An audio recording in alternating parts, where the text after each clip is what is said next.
Hello, everyone. Welcome to ILTR webinar series. Good morning, good afternoon, and good evening to everyone. My name is Amit. I'm working as a ILTR International Management Officer. So today I'm the moderator of today's webinar.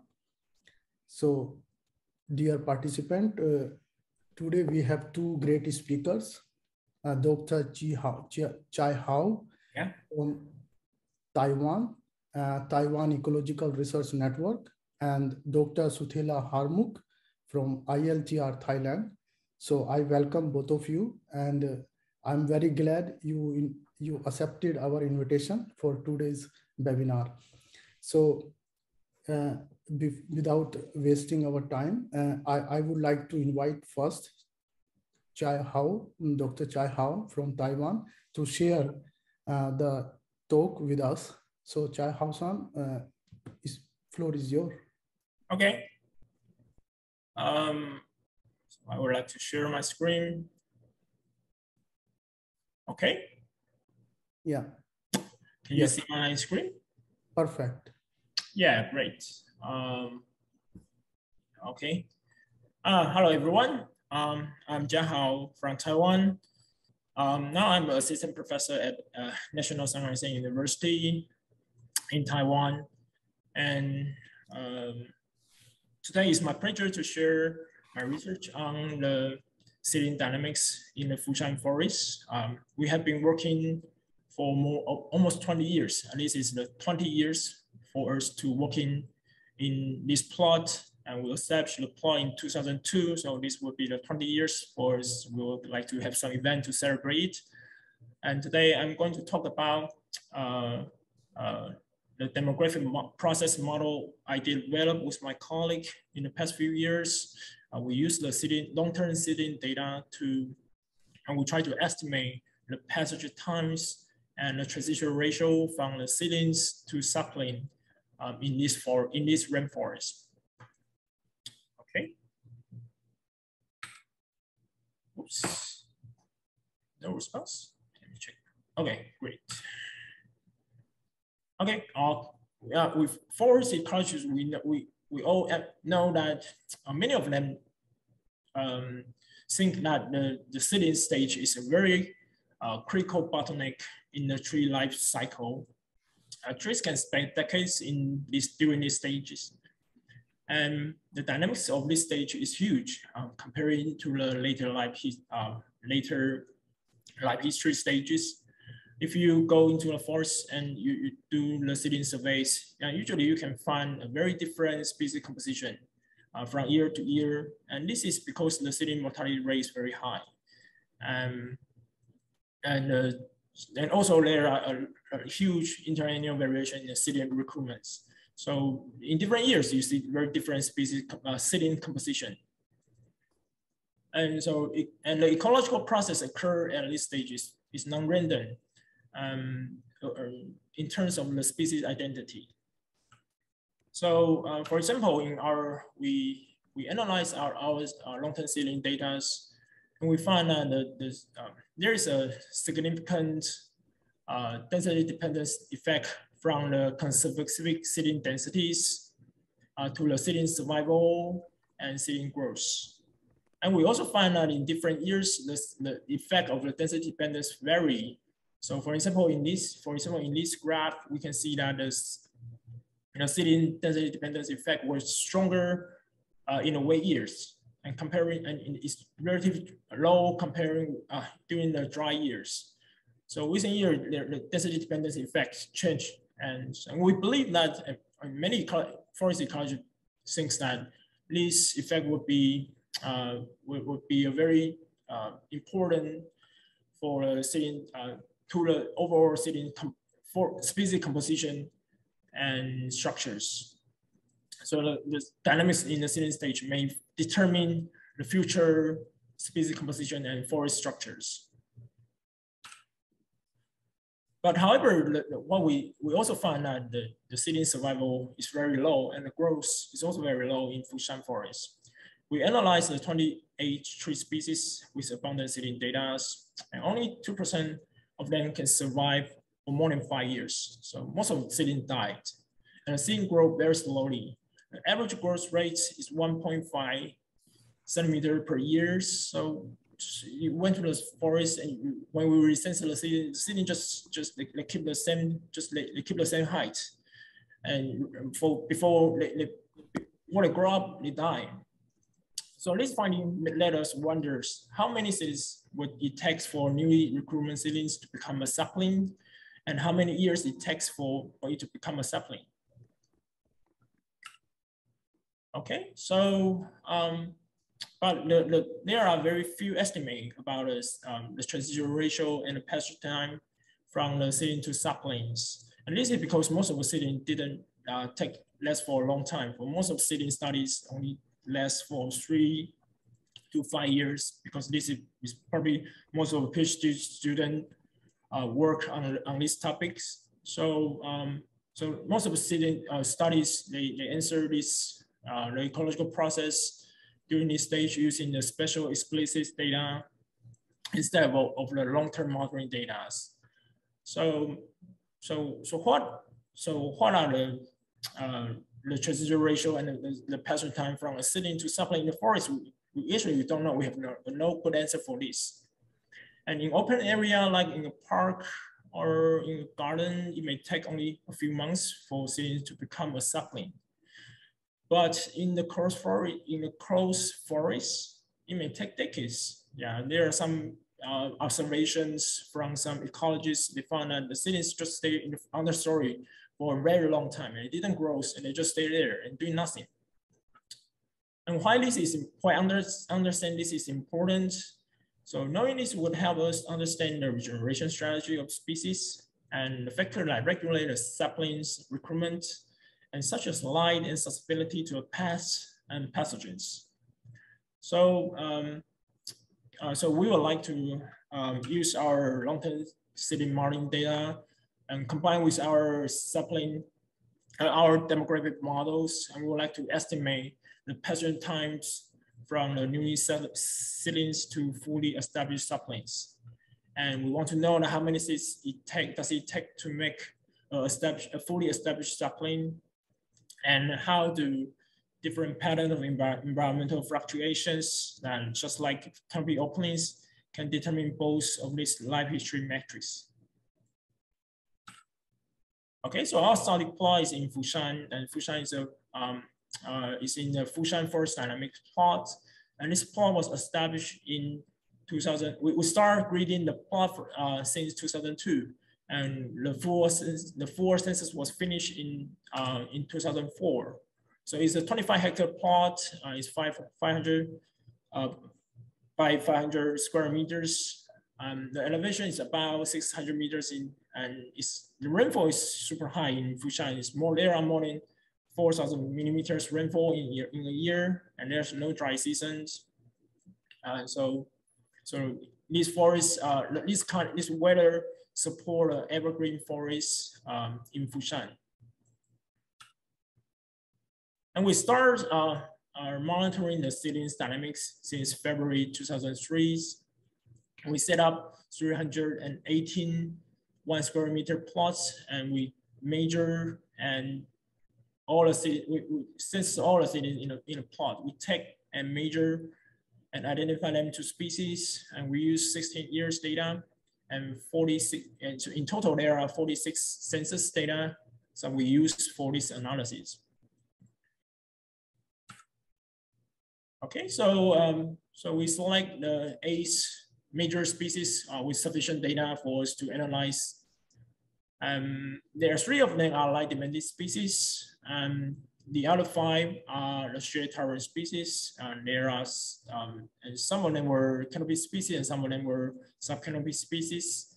And these 8 species, they represent more than 88% of the individual we found in the seedling census. Okay, so we would like to build a demographic process model. So the first step is that we are going to build construct a seedling survival models, size dependent seedling survival models. So in this, we just fit a logistic regression curve to the seeding data. And this logistic curve contains 3 different parameters. So X is the seeding height in these equations, and T is the time interval between the censuses, and K is the upper asymptote, and R is the rate, the survival, how fast the seeding survival rate increase with the height.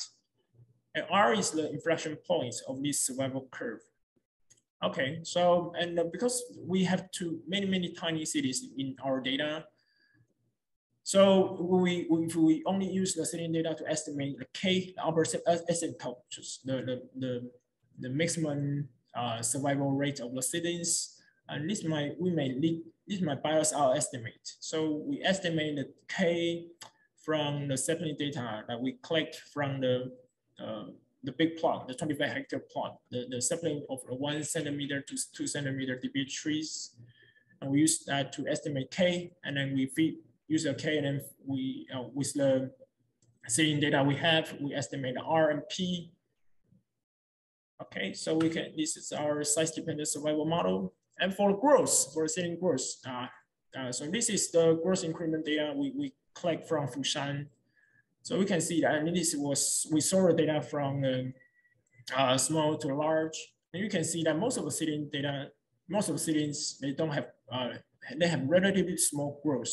They don't grow a lot. They don't grow a lot, and some of them will have some big negative growth increments, and this is because due to herbivore or due to stem breakage.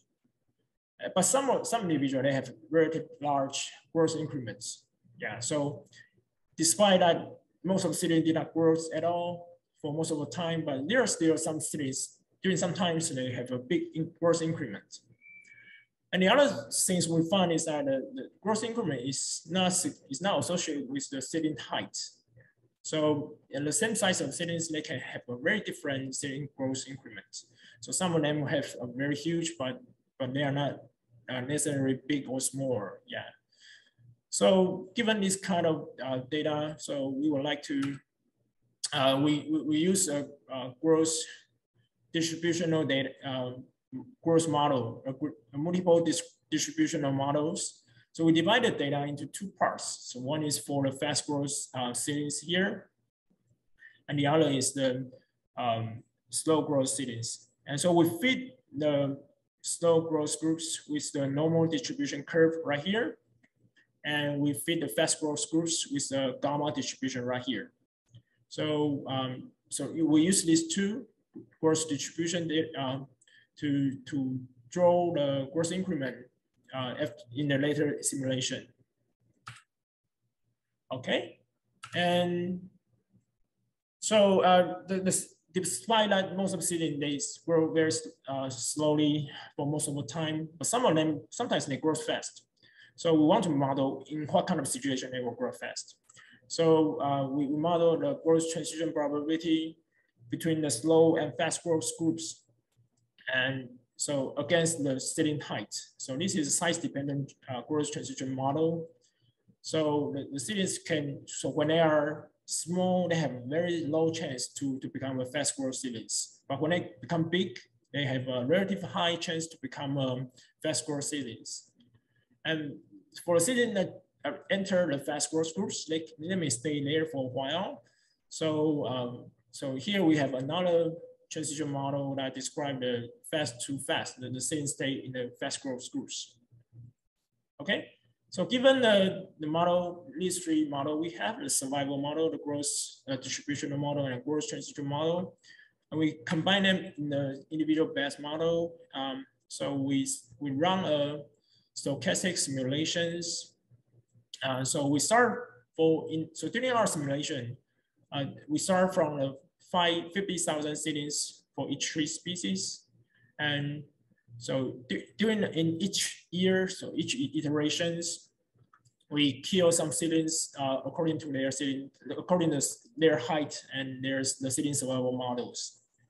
And for all those survived seedlings, we draw the growth increment from the growth distributional model, and then we after we get a growth increment, we add that to the seedlings, and then we estimate, we flip the coin to see whether the seedlings will stay in the slow growth groups or they will switch to the other groups, to the fast growth groups. And for those in the fast growth group, we see whether they have a chance to switch back to the slow growth groups. So using this, and we can simulate the growth trajectory for each seedlings, and some of them will just die very young, but some of them can survive and for a long time and grows to a seedling height of 2 meters. So we assume that a sapling, a fully established sapling, will be a sapling with 2 meters height. So then we can estimate the passage time and the transition ratio from the seedlings to sapling. Okay. So this will be our population model summary. So this will, we have 8 species, but there's one species that all seedlings were died during the simulation because the high seedling mortalities and the slow growth of this species. So none of the seedlings can survive during our simulation. Okay, so for the other 7 species, we found that for most of them, it took more than 50 seedlings to some species, to more than 1,000 seedlings to have a sapling of 2 meters height. And for their passage times, which is more than 20 years, from nearly 20 years to, for this extreme case, it took almost 200 years for a seedling to become a sapling of 2 meters high, which is very long. And when we analyze our data, we found there are considerable variation in the demographic rates. There are some, in some years, the seedling will have high survival. In some years, they will have high growth rate. So we would like to incorporate the temporal variation of the growth rate in the demographic rate into our models, and we see how that influences this population matrix. And so we find that when we add the temporal variation into the model, we see that the transition ratio decreased a lot. But the passage time didn't, just decreased slightly. They didn't change much. Okay, so we further check which seedling can survive during this life history filter. So which seedlings can survive from a newly recruited seedling to become from a newly recruited seedling to a fully established sapling.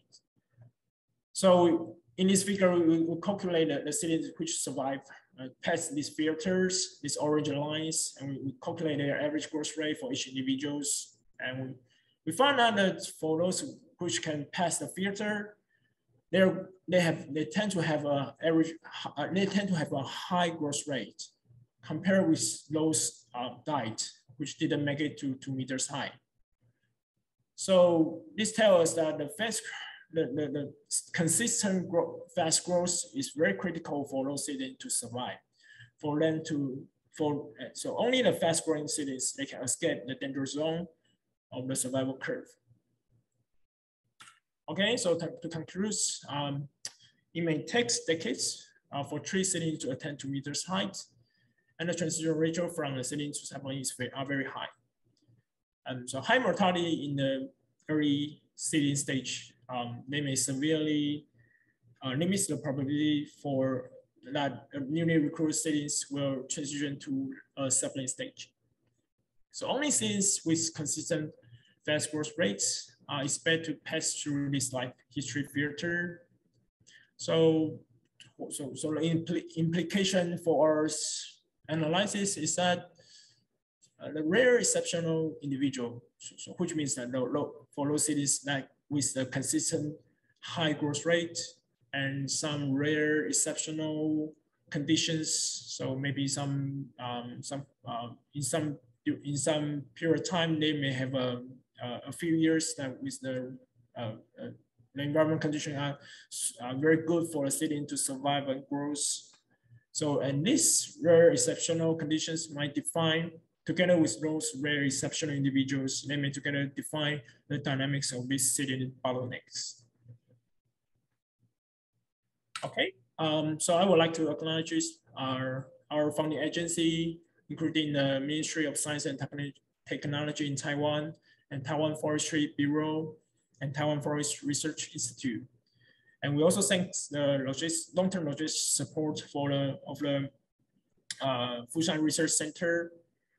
And of course, this study would not be able to done without a censor team of our Fushan plots. And there are many student volunteers join us during the summer and the winter vacation to help us to carry out all these census. Okay, thanks for your attention. Yeah, thank you, Dr. Chai Hao. It was a really interesting topic. Yeah, thank you. Yeah, so I understand you share with the difficult dynamics of seeding and sapling transition in some subtropical rainforest. During your presentation, we seen some models like demographic process model, individual based model, and population model. So I personally learned a lot of data and methods. So now the time is to ask our participants if they have any questions, so they can ask directly. I can allow, if somebody raise the hand, so I can allow to talk to you directly. So I'm waiting for any questions from our participants. So far, I cannot see any questions. Could you, yeah, so I think I can allow Hiroyuki-san, he can ask to you directly. So please. Yeah, thank you very much. This is Hiroyuki from Japan LTR. Sorry, I don't have camera on my computer, so just voice from my side. Thank you very much for a great, very interesting research.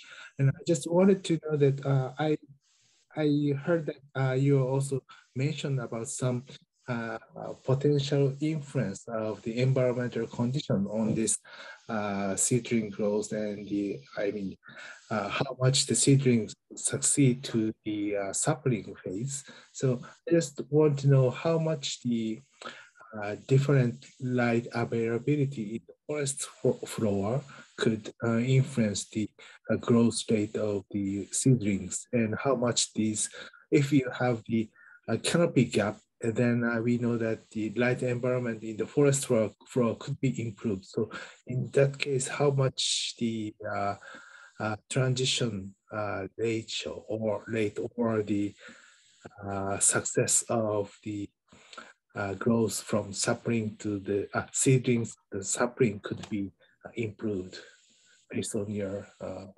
observations and modeling, if you have any idea. Thanks. Okay. Thanks for the questions. And this is when we submit our paper for review, the reviewer asks the same questions. And so, but this is, we actually in Fushan, what we found is that for most of the cities that they died at the very early stages. And we, so just I show you let me show you this figure. Yeah, just as I show this in this here. And so we found that most of the cities, they died within the 6 months. 50% of them died within the 6 months, and more than 80% of them, around 80% of them died within 1 year. And so, and Fushan, I didn't mention that before, but Fushan is a forest that were hit by typhoons every year. Every year we will have in average we have 1.5 typhoon every year. So this makes the canopy, the tree canopy, it's not complete. It's broken for most of the trees. And so understory light level is relatively high. So when we compare the light level in the gap and compare that with the light level in understory, there's no significant difference. So they are all the same. So given such a high light level in the understory, and we have a relative abundant rainfall in Fushan. So there are more than 4,000 meters rainfall in each year. So we have a very dense understory. So with the understory shrubs and ferns, they can grow up to 2 meters high. So we found out most of the cities, they cannot compete. They were outcompeted by those shrubs and ferns. Yeah, so most of the cities died. So although we want to know that whether this understory light will they help the city to grow, to grow through this filter to become a sapling, but because most of them die. So one of my colleagues just make a joke about our data, because for more than 8, so the best model we have to predict a city, the future of the cities, that all the city dies, and we will have a R-squared 0.98 model. Yeah, because most of the city dies, and so but so that's the reason that I want to know why how long it takes for the city to become sapling, and how many of them it takes for the city to become a sapling. So that's why we use, and then the other things I didn't mention is that if we use one of the reasons that we use the transitional the distribution growth model is because that if we use the average growth rate and during our simulation, all the cities died. If we use the average, because if you use the average growth rate, the average growth rate of the city would be very low. So they are not able to pass through this early stage life histories. They are not, so because during the early stage of the cities, the mortality rate is very high. So if they couldn't grow fast enough, they will be killed during this what I call is danger zone during here. Yeah. So that's the reason that we use this distributional model. So we want to capture those rare exceptional individual. So those rare exceptional individual that with the fast growth rate. Yeah. Okay, yeah, that's interesting. Quite interesting, because the cedrics are also competing with the other understory plants, not only the light environment due to the canopy density, forest canopy density. Yeah, thank you very much. Yeah, thank you for your questions. Thank you. Thank you, Dr. Hiroki-san. Now I think I have one more questions from Han Bao King. So I will going to allow to speak directly. So Kings, you can ask questions.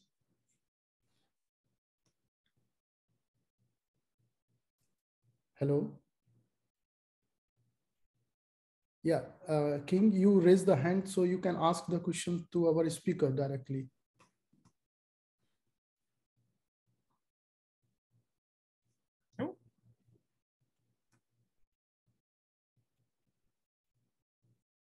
No. Yeah, you can ask the questions directly to our speaker. I allow you to speak.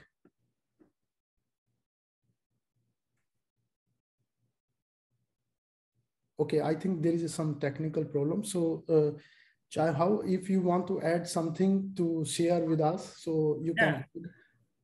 Yeah, sure. So I noticed that there are some technical problem. Okay. Technical problems. Okay, can you talk now? Can you hear me? That's the question. Okay. Yeah. If we walk in the wood, in the forest, you see a sapling, they say 2 meters tall. So you think that it takes decades to go that height?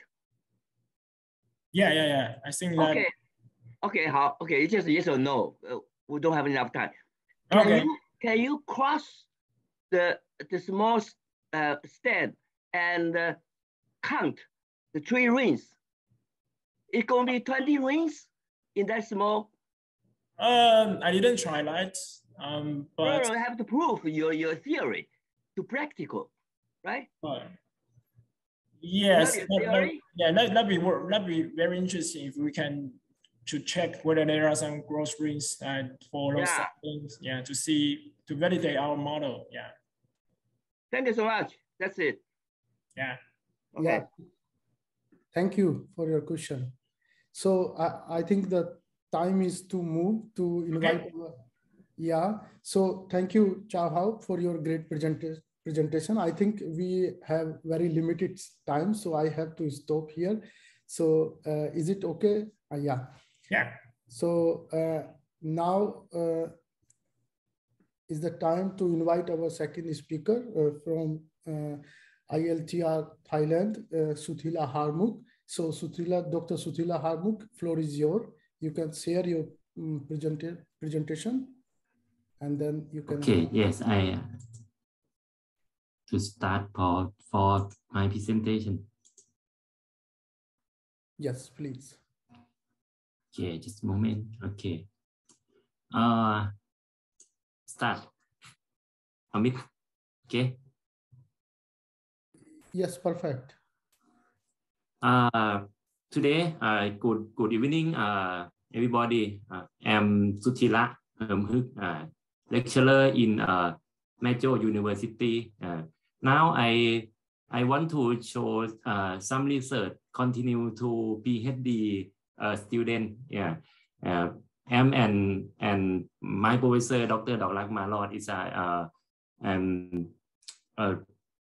for presentation, the topic effect of environmental change on tree distribution, case study the Doi Suthep Pui National Park, Chiang Mai, Thailand, in the northern of Thailand.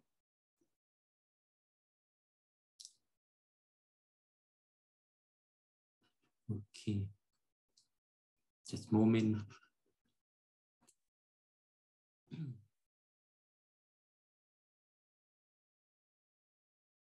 Not next slide.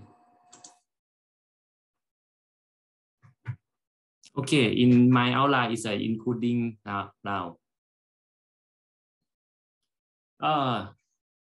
It's well known the mountain ecosystem is a rich of biodiversity, both plant and animal species.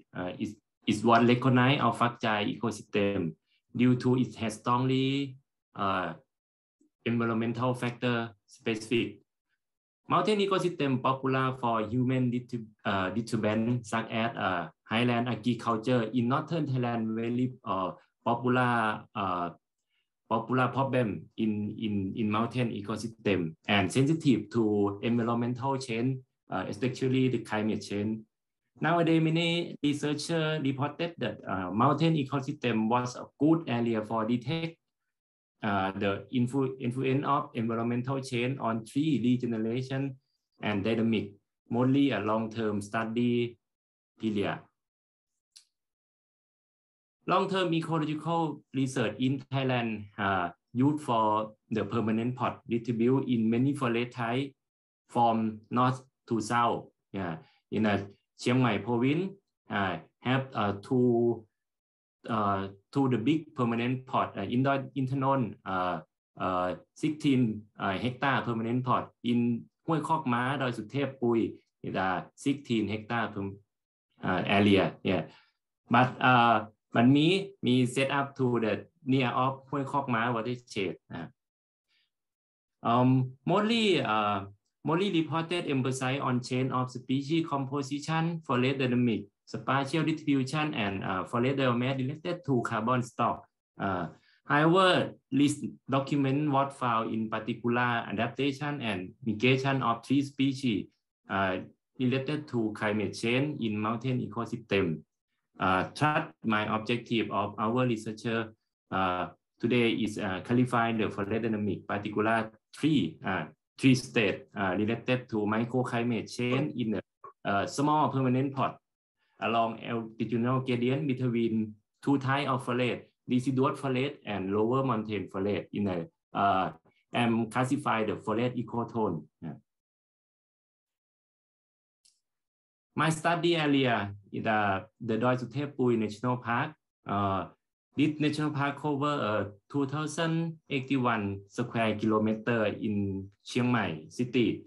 Elevation range from 300 to 1,600 above sea level, and cover the 4 major forest types and mixed deciduous forest in the color of brown.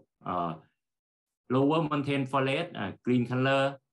Deciduous diplocarp forest is red color, and have urban in highland local people and agriculture land in highland plant food vegetable in this national park.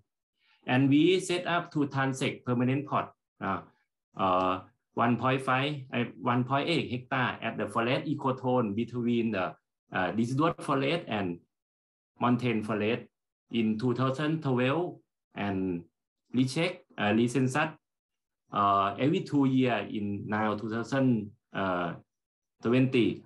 In this permanent pot ranking of elevation 900 to 1,100 meters.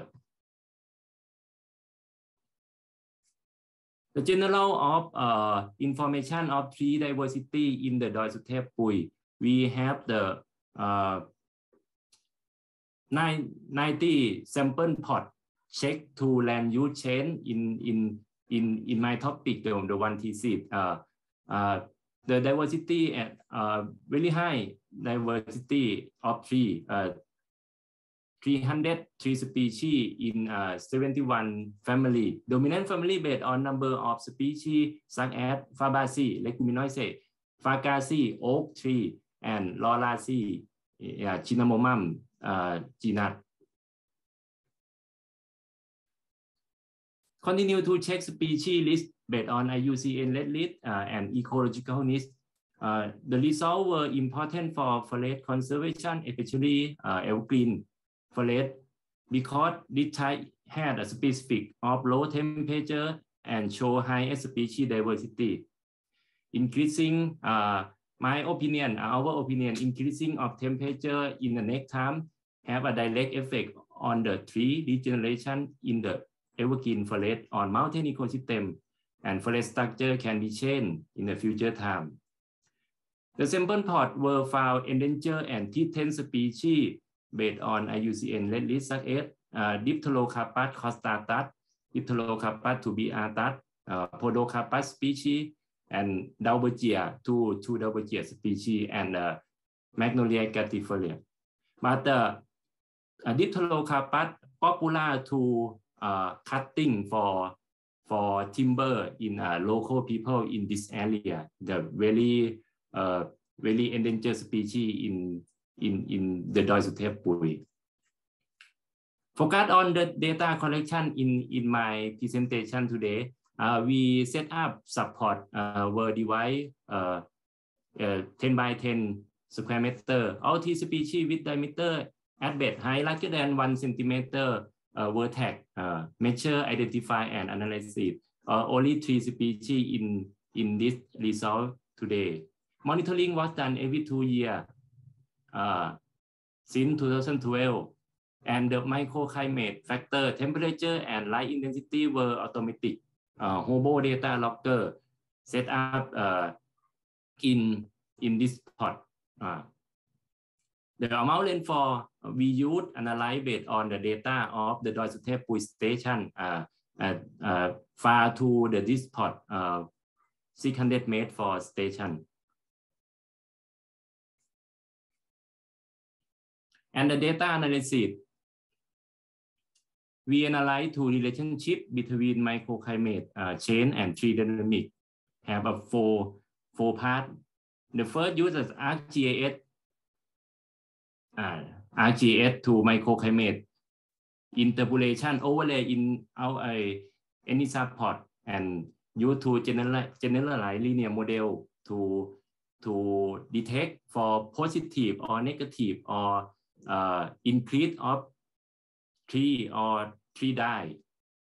In this method, we select species in this pot and have stem individual more than 100 stem. The GOM analysis, we use also fair and independent variable include microclimate and dependent variable include number of new and number of dead tree. And general calculation for rate dynamic, mortality rate, recruitment rate, and structure and IVI. The first of our results shows species composition. Species composition have a 20 and 16 show higher species number at 3,794 individuals per hectare. Include 165 species in 118 genera and 59 family. The dominant species based on species number such as Fabaceae, Phyllanthus, and Fabaceae. The dominant species based on total basal area, the big tree, such as Fabaceae, Dipterocarpaceae, and TAC. Our result similar to species in general montane forest in Thailand. The dominant tree species based on IVI including deciduous and evergreen species based on flora of Thailand. This area is a forest ecotone and have a deciduous species in deciduous forest and have a distribution of evergreen species. You can see the red point in the tree distribution of this deciduous species, and green point is a distribution of evergreen species, and the small green is a rate of evergreen and deciduous species in a mix to consist in this permanent pot. Such as the Curcut Badiciana is a deciduous Dipterocarpus, and I have a Licia Sigma Mauricii Castanopsis is a evergreen plant.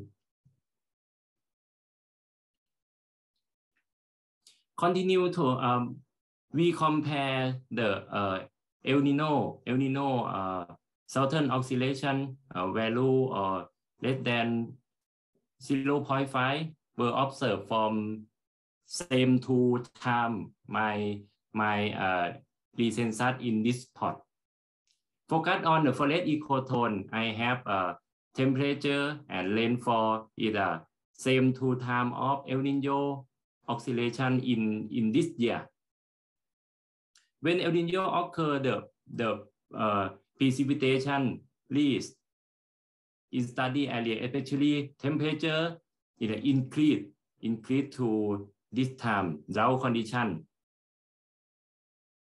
Now we have a younger researcher in a study on Osaka University. She is have a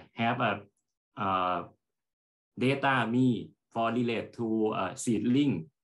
This pot have a recording seedling for in the submitting for publication on PhD student in the next time.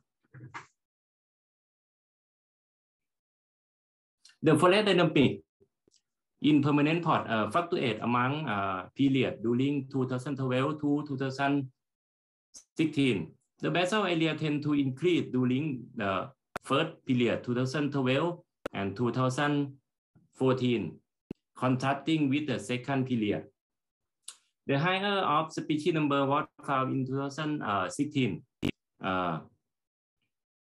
However, it varies among periods. The mortality rate and recruitment rate had a higher fluctuate among study period. Tree mortality rate increased about 3 times. In addition, the recruitment rate also tend to decrease about 7 times in a second period. The result of GOM analysis for detecting the relationship between forest dynamic, mortality, and recruitment rate, in particular long drought period, in a next slide was found the second period it show negative affecting by low decreasing rainfall.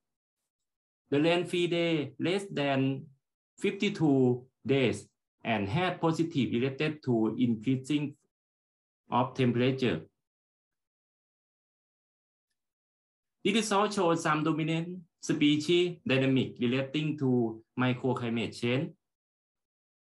The left graph show the relationship between mortality and recruitment rate.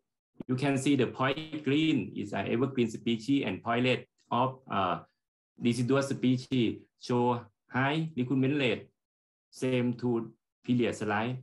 In contrast, the light graph show the group of evergreen species show higher than deciduous species because this period presented too long drought day and increasing temperature, and the deciduous species and one pioneer species of LMF is the Persia and Stigma wallichii. Like to this condition, most of them tend to high recruitment rate.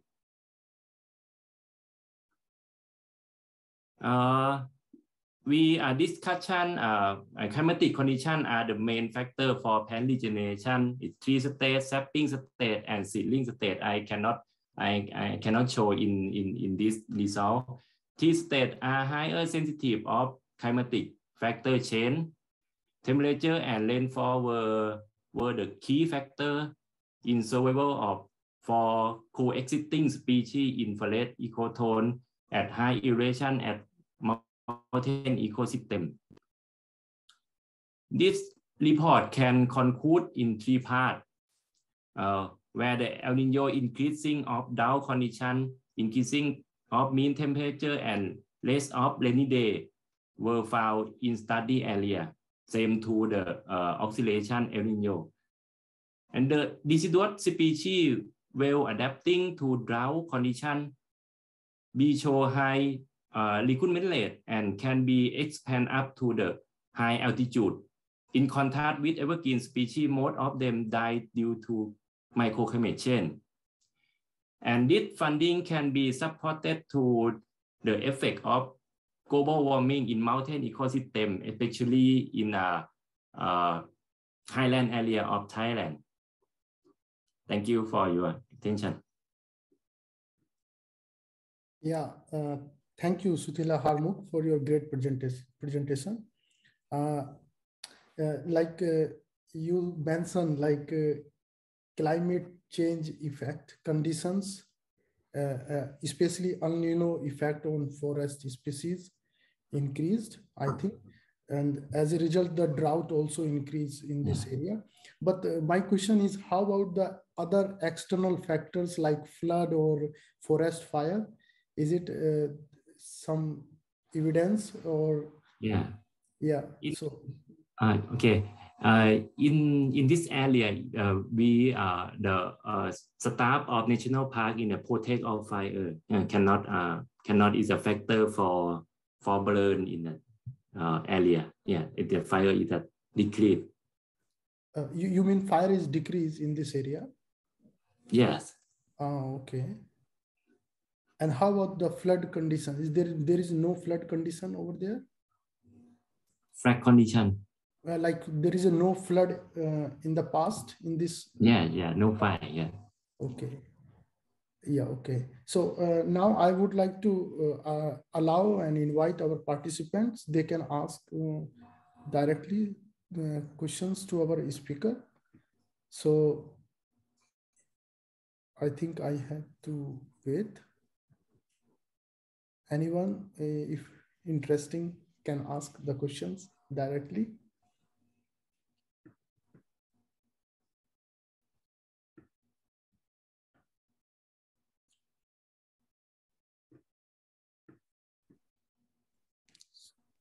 So I think we have to wait. So would you like to add something or? Okay, yeah. I want to show the map of okay.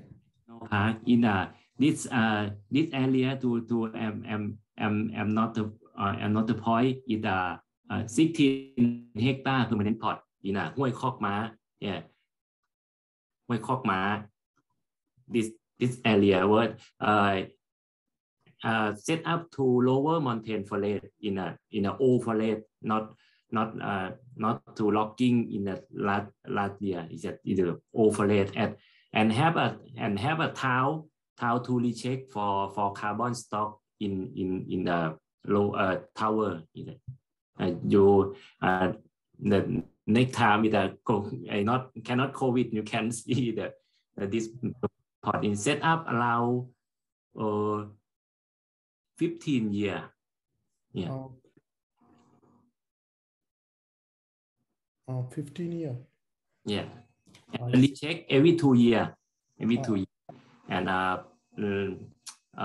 diameter higher than one centimeter we record. Yeah. Now. Yeah. So I think this project start around 2012.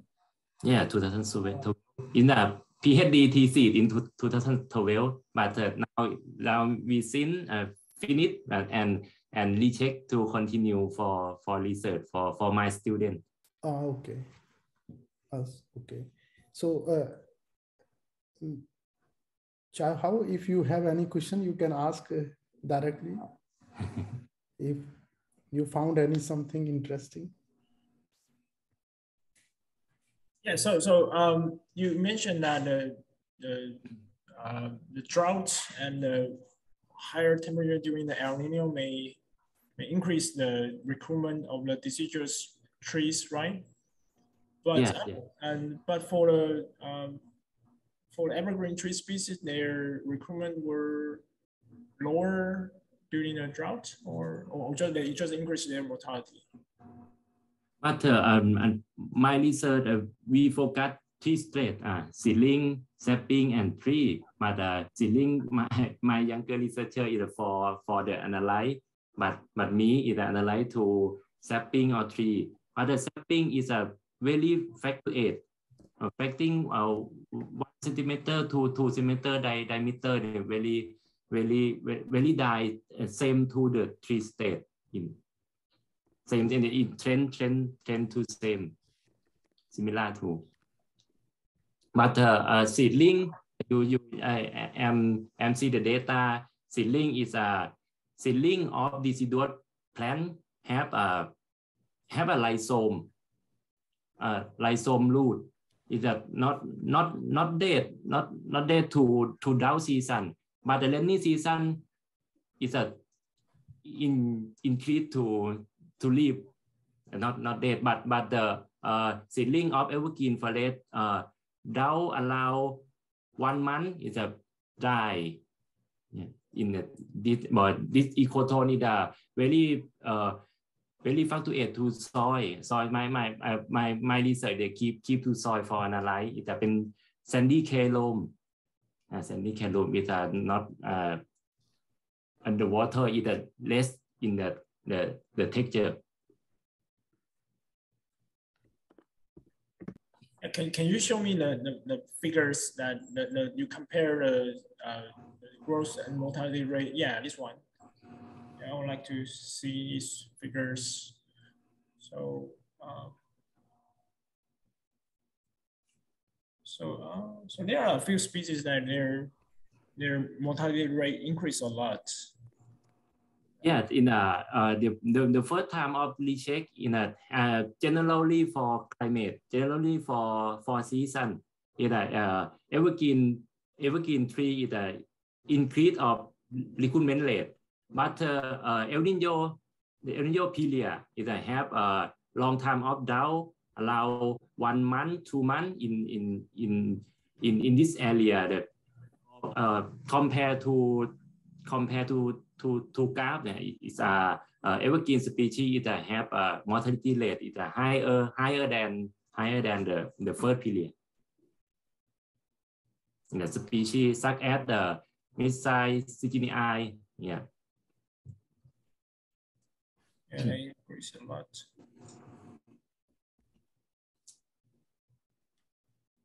So, but this is for trees with more than 4.5 centimeter DPH rise. This analysis.